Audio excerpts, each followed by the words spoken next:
এক সময় জাতীয় নির্বাচন হলো, 3 দিন পর এক কমিটি আসছে আমাকে দাওয়াত দিতে। তা আমি বললাম, নির্বাচন কেমন হলো, কয় টাকা প্রার্থীর থেকে খাইলেন? আমি কি এত বোকা? নির্বাচনের 3 দিন আগে এক প্রার্থী এসে আমাকে বলল, নে 500 টাকা, তুই আমারে ভোটটা দিস। তা আমি করলাম, এমপি সাহেব ভোটটা আমি আপনারে দেব, কিন্তু আপনার টাকাটা আমি নিলাম না। তা আমি বললাম, টাকা কেন নিলা না? কয়, হুজুর ভোট আরও 3 দিন বাকি আছে, 3 দিনের ভিতরে তো ভোটের দাম 500 নয়, আরও বাড়তে পারে, এজন্য আমি প্রথম দিন টাকা নেই নাই। তো দ্বিতীয় দিন প্রার্থী আসছে, নে তোরে 1000 দিলাম।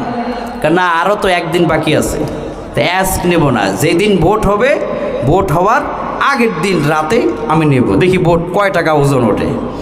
কয়, হুজুর ভোটের আগের রাত প্রার্থী এসে কয়, নে তোরে 5000 দিলাম, ভোটটা আমারে দিস। একটু পরে আরেক প্রার্থী আসলো, কয়, নে তোরে 5000 দিলাম, ভোট আমারে দিস। একটু পরে আরেক প্রার্থী এসে কয়, নে তোরেও দিলাম 5000, ভোট আমারে দিস। তা আমি বললাম, ভোট সব শেষে কাকে দিস? কয়, হুজুর ভোট কেন্দ্রে গিয়ে দেখি আমার ভোট হয়ে গেছে। এরকম ঘটনা বাংলাদেশে আছে না নাই?